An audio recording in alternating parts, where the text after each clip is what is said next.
mysterious traveler.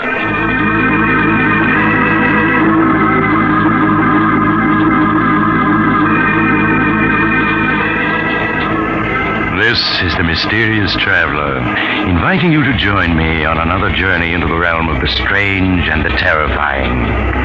I hope you will enjoy the trip, that it will thrill you a little and chill you a little.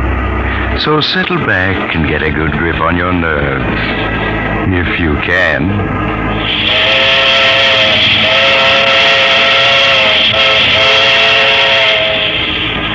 Where are we going? Why, today we're going to accompany Mr. Harvey Benson through a fateful 24 hours of his life in a story I call No One on the Line.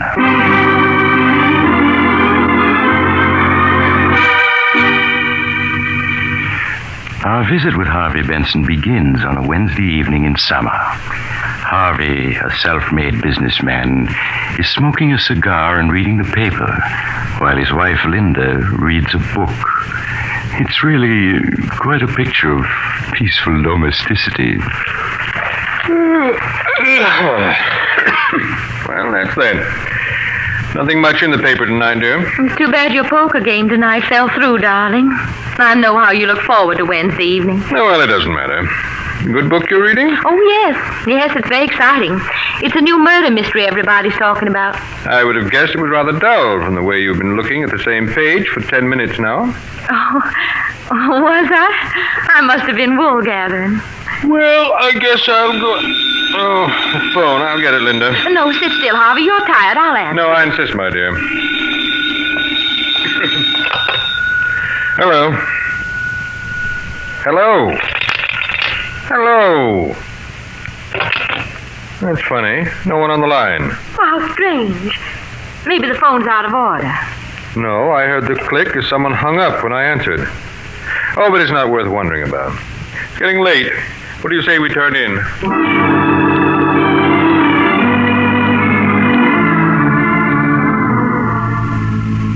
And now we join Harvey again at breakfast the following morning. It's getting late, but Harvey lingers over his coffee as if he had the whole day ahead of him. Good coffee, this. Pour me some more, will you, darling? Of course, Harvey. But, shouldn't you be leaving for your office, dear? Oh, there's plenty of time. But it's almost 9:30. You seem very anxious to get me to the office, Linda. You're not trying to get rid of me by any chance. Oh, well, of course not. But you said you had an important appointment this morning, and I just but thought... the fellow will wait. Mighty good coffee, this. Harvey, is there anything wrong? Anything wrong? Yes. You seemed a little odd the last day or two, and this morning. And what's the matter with me this morning? Oh, I don't know that anything is, but you do seem a little strange. Strange? In what way, Linda, my dear? Oh, I'm sorry if I've said anything to annoy you, but... Oh, I'll answer it. Still, Linda, I'll answer it. But, Harvey, it's probably... I said I'll answer it. Maybe a call I've been expecting. All right, Harvey. Hello? Hello? Hello? Strange, there's no one on the line. Same thing that happened last night. Well, how peculiar. Oh, but that phone must be out of order. Yes, I suppose so. And yet I could swear I heard someone hang up when I answered. Oh, you must have been mistaken, darling. I suppose so. You better give the company a ring, Linda. Yes, I will, Harvey, right away. Good, and now I do have to be going. See you tonight, darling.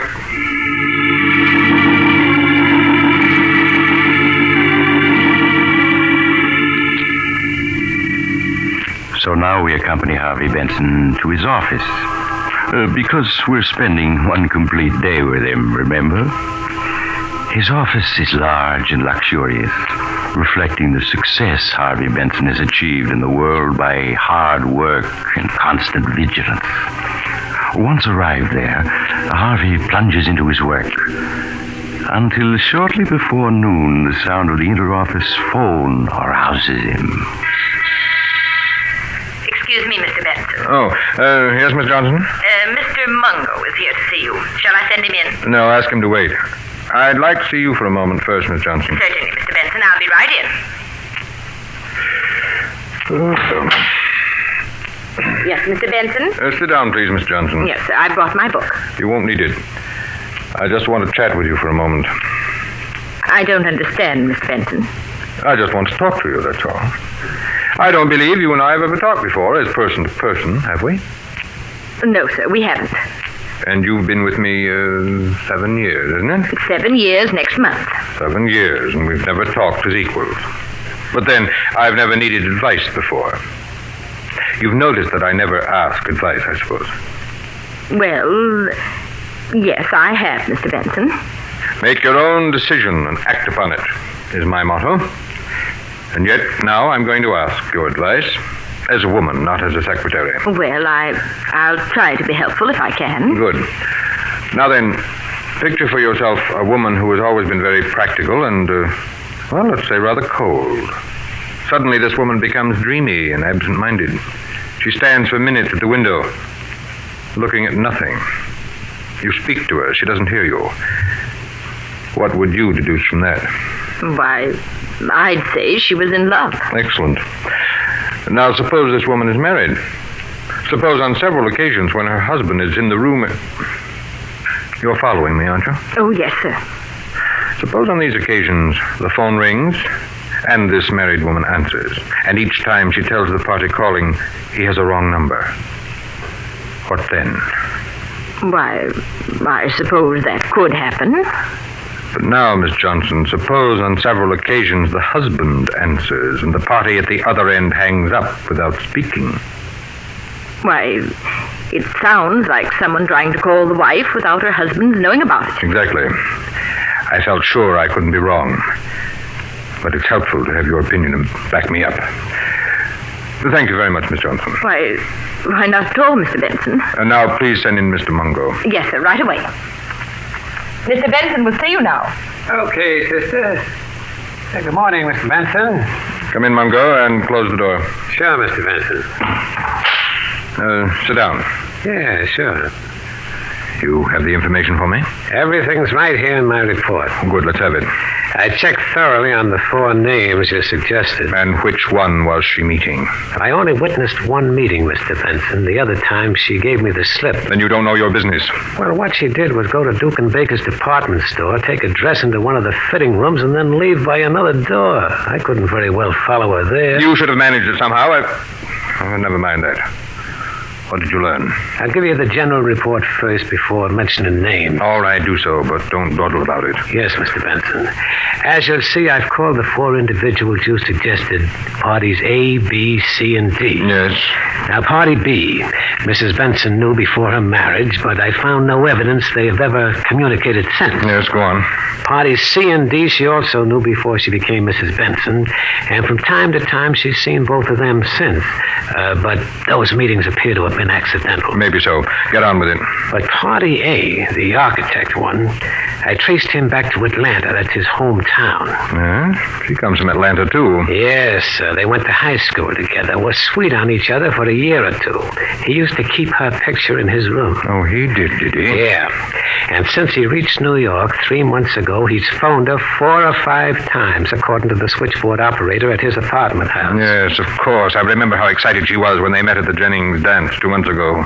And 3 days ago, get this, when Mrs. Benson was downtown shopping, she dropped into Rass for lunch and she ran into him there. No doubt it was a planned meeting. It was very cleverly done. Then they sat for 2 hours talking, and, well, that meeting was no accident. No, of course it wasn't. Donald Arkwright. Yes, I was sure of it. Yes, sir. But if you want me to keep on following No. It's time for more decisive steps. I don't understand. You're not supposed to. But if you knew me better, you'd know that the moment my mind is made up, I act. I see, Mr. Benson. And I propose to act now. So send me your bill and forget the whole affair. Very good, Mr. Benson. I'll forget the whole affair. I'm very good at that. Good day, Mr. Benson. Goodbye.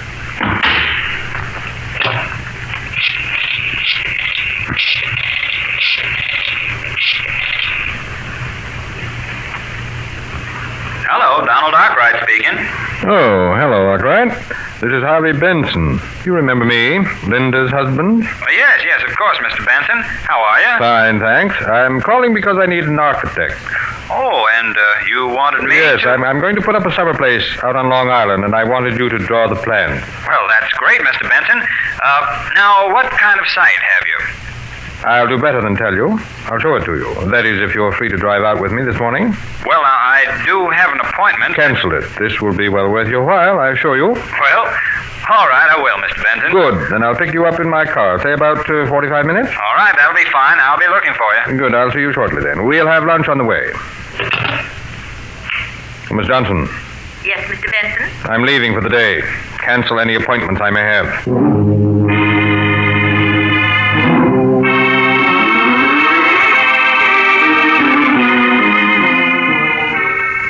Now Harvey Benson leaves his office, and we follow him to the garage where he keeps his cars. Well, Joe, you have my car ready? I got it right here, Mr. Benson. But look, don't you want to take the new coupe? No, I said I wanted the sedan. Yeah, sure, but since that little accident Mrs. Benson had, the sedan ain't in too good a shape. It'll do for today. Yeah, but what I'm getting at is it ain't safe. I'm not worried. You put in plenty of gas? Yep. 5 gallons, Mr. Benson. Well, look now, don't take no chances with them brakes. They don't hold worth a cent. I'm aware of that. And that right-hand door, it sticks something terrible. What of it? What do you care? Oh, I just thought I'd Well, tell don't. you.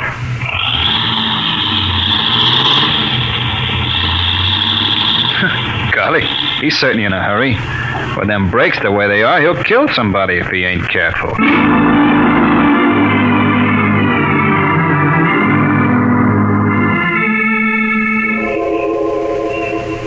At 87th Street, Harvey Benson picks up his passenger, Donald Arkwright. And several hours later, they are far out in a lonely section of Long Island. Just a quarter of a mile more, Arkwright. Up ahead on top of those cliffs. That's where my lots are. I surely appreciate your asking me to prepare the plans, Mr. Benson. Linda suggested you for the job. Said you were a first-rate architect. Well, that's swell of her. I wasn't even sure she'd remember me. Oh, she remembers you very well. I could see how happy she was to meet you at the Jennings party. Yeah, I was tickled that she recognized me. After all, it's 6 years since we last met. Well, why shouldn't she recognize you? After all, you were sweethearts, weren't you? Well, I suppose you could have called us that. We did have some good times together. Riding, hiking, and dancing. Well, it's plain she still thinks a lot of you. Now, there's the site. Right up ahead. Oh, yeah. Smack on the edge of the cliff, huh? Well, you'll have a nice view all the way across the sound. 80 feet sheer to the water. Not another house in miles. Look, you can see all the way down to the rocks from the bend in the road here. Well, those waves sure are kicking up a fuss. Man wouldn't last long down there. Nope. No, not long. But you don't have to worry. I'll build you a house that'll never slide over the edge. I'm sure you'll never give me any cause to worry. Well, here we are. Have to pull the car a bit off the road, though, to park. Oh, pretty steep here. Yes. I'll have to put in a retaining wall. Terrace the ground, I guess. There. I got her off the road. We'll leave her here, where we'll have room to turn around when we're ready to start back. Sure hope you have good brakes. I'd hate to slide over onto those rocks down there. I'd hate to myself. Oh, want to get out and block the wheels for me? Oh, yes, of course. Yeah, door won't open.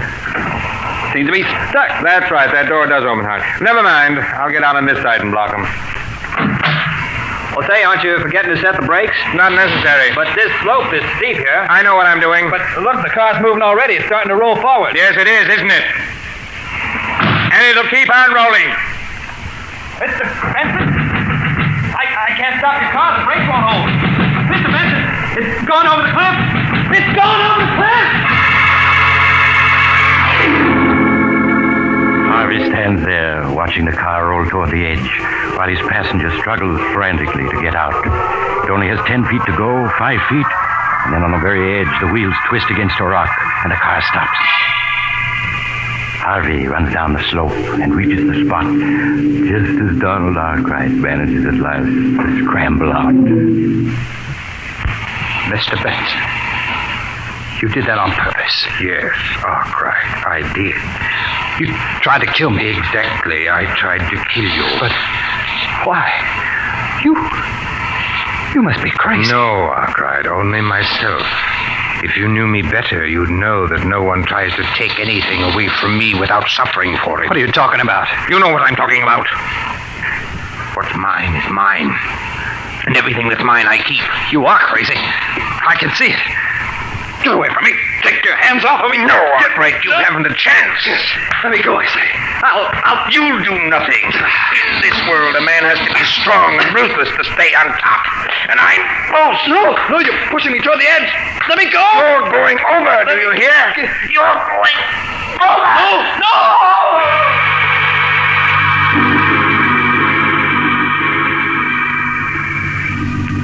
For a moment, Harvey stands, glaring down at the white-capped waters that have received his victim. Then he turns to the car. A quick twist of the steering wheel, a push, and the car is gone. Then Harvey turns away, back to the road. He walks a mile, 2 miles, 3, until he gets a lift from a driver who takes him to the nearest state police barracks, where State Police Sergeant Thomas hears his story. Mr. Benson, you say you got out of the car to block the wheels, and the car started rolling forward? Yes, Sergeant. Arkwright tried to open the door, but it stuck. The car was at the edge by the time he got it open. He jumped, but he was too late. I see. All right, I have the details straight. It was horrible, Sergeant. He was my friend. There was nothing I could do to help. Nothing. Yes, I understand, Mr. Benson. You were quite alone at the time? No witnesses? No, we were miles from the nearest house. Why do you ask? Well, because there's a Boy Scout camp about a mile from there, Mr. Benson. I thought some of the boys might have been within sight. Oh, no. There wasn't anyone in sight. I see. Well, I guess that's all, Mr. Benson. It's just about dark now, so we probably won't recover the body before tomorrow. I'll notify you the minute we do, so you can identify your friend.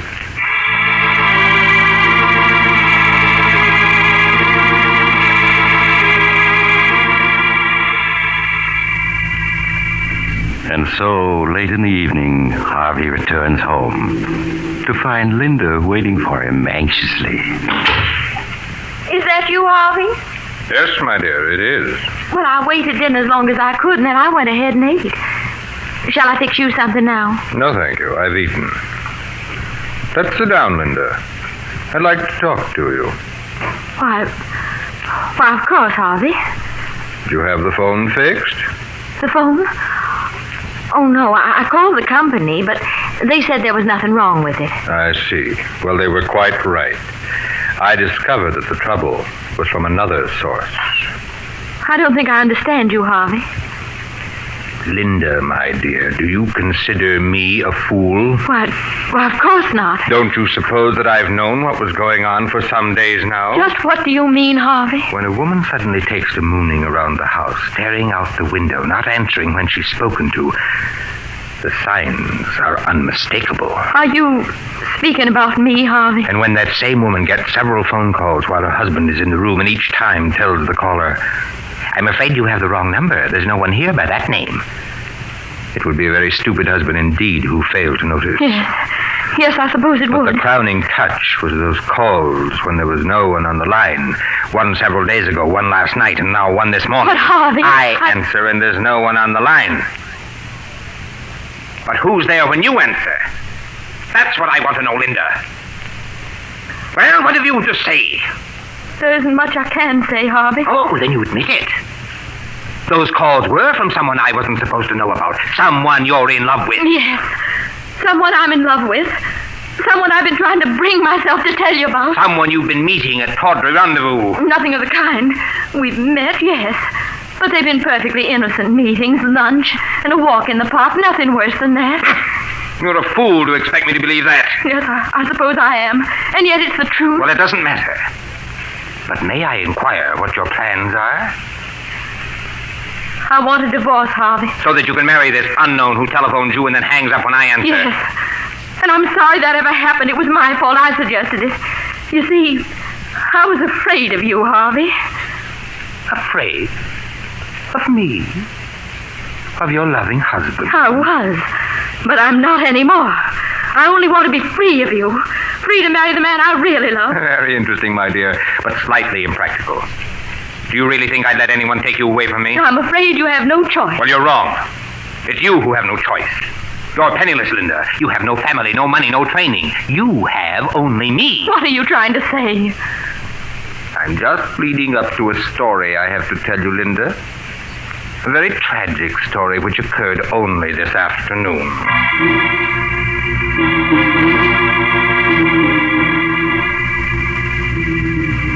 And so Harvey tells Linda the story of the afternoon's events. Well, not the true story, of course, but she guesses the truth as he speaks and recoils in horror when he is finished. Oh, you've killed him.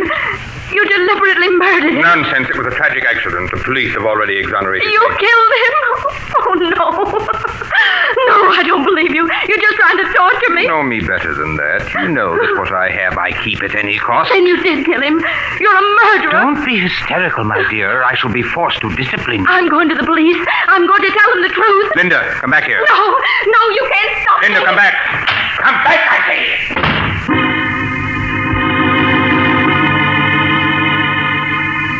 Linda is gone before Harvey can get to the door.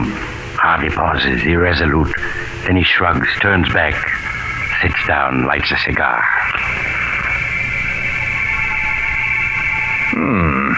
Good cigar. I must remember to order another box. And so, Linda, you've rushed off to the police. In your heart of hearts, you hope that I'm lying. Your first move will be to rush to a telephone. You put a nickel and dial with trembling fingers. You'll hear the phone at the other end ring. And with beating heart, you'll wait, hoping against hope that Donald Arkwright will answer. But he won't. And then you'll know I've told the truth. Then, will you come back first? Or will you go on to the police? I rather think you'll go to the police, for you are excited just now. And you'll return with a detective or two. I shall have to explain to them, tell them of your hysterical spells. Then you and I will be left alone. And in a day or two, I think we'll leave on a little trip.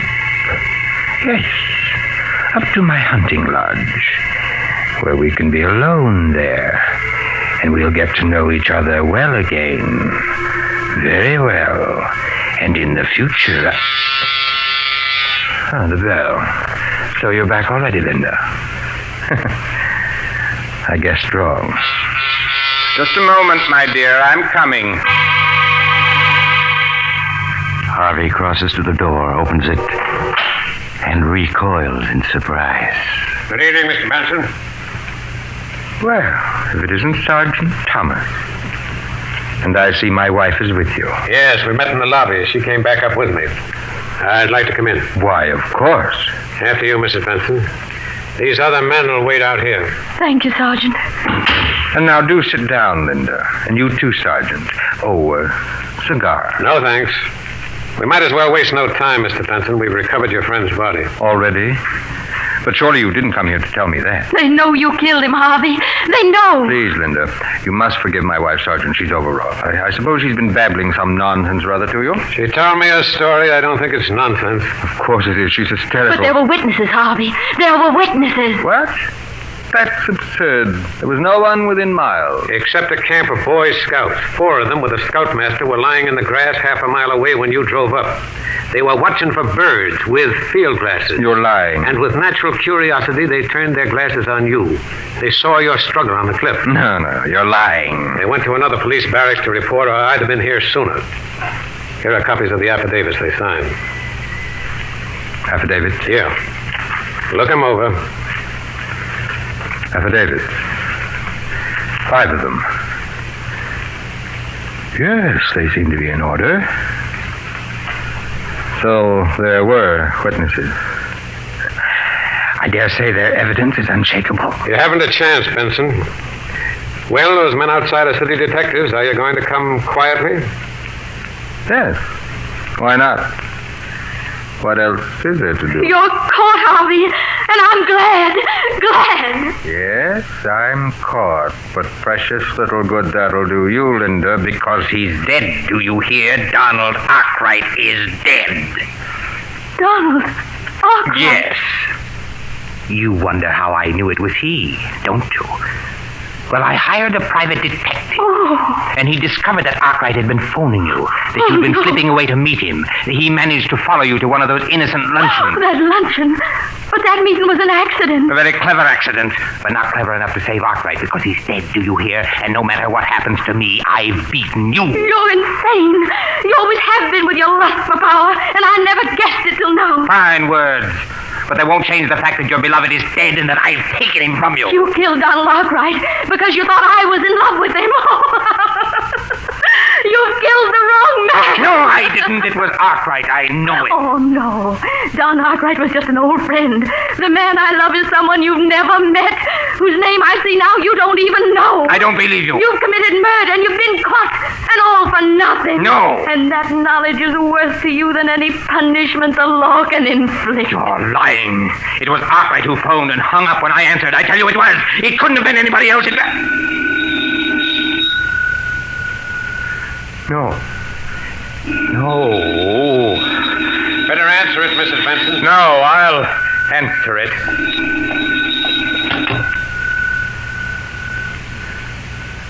Hello? Hello? Hello!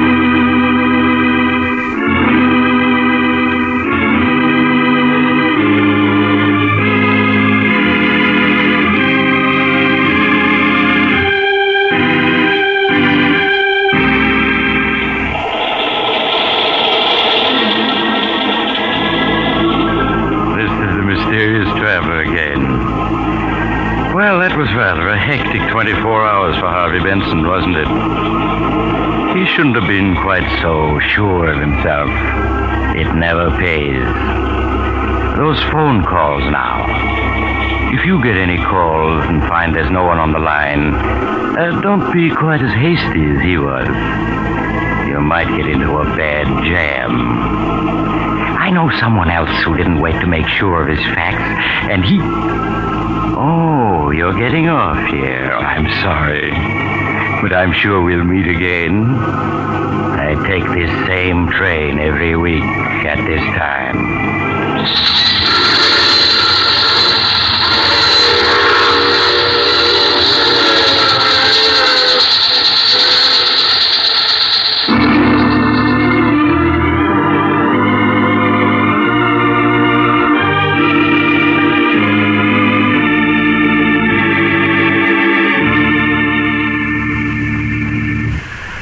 You've just heard The Mysterious Traveler, a series of dramas of the strange and terrifying.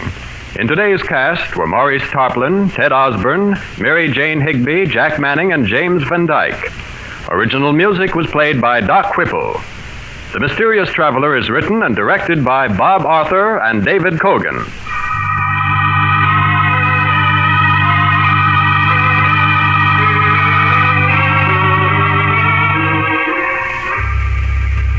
Listen next week over most of these mutual stations to a tale titled Death Whispers Softly. Another Tale of the Mysterious Traveler. The Mysterious Traveler is presented by the Mutual Network from our New York studios. Russ Dunbar speaking. What could have been in the little black box that led intelligence men, Nazi agents, and Mike Waring, the Falcon, on a chase of mystery and intrigue over 2 continents? You'll learn the answer when you hear Death Comes in Boxes this Tuesday night's mystery on The Adventures of the Falcon. Tune in Tuesday for The Falcon. This is the Mutual Broadcasting System.